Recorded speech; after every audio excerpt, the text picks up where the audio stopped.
بين يدي كتابين، كتاب اسمه باكستاني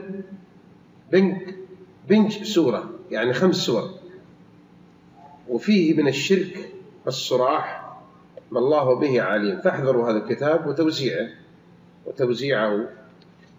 ففيه دعاء لغير الله سبحانه وتعالى، دعاء للرسول صلى الله عليه وسلم.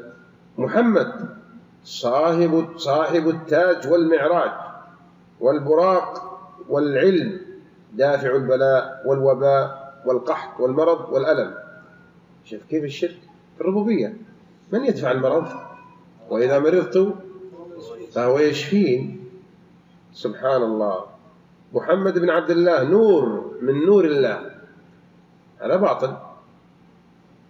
يعني هذه وجدت أنا شخصيا قرأت في فتاوى الشيخ متولي الشعراوي يقول أن محمد خلق من قبضة من نور قبض الله من وجهه، هذا باطل أيضا، لأن الله قال قل إنما أنا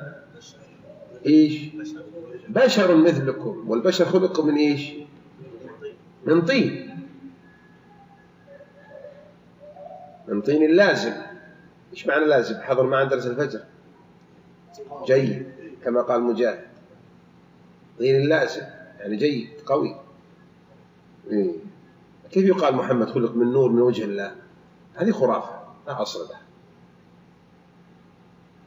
على المسلم أن يتبع الاعتقاد الصحيح الذي نقل عن السلف ومن الصحابة وأئمة الدين كالإمام أحمد ومالك والأوزاعي، أهل الحديث، يأخذ دينه من أي شخص.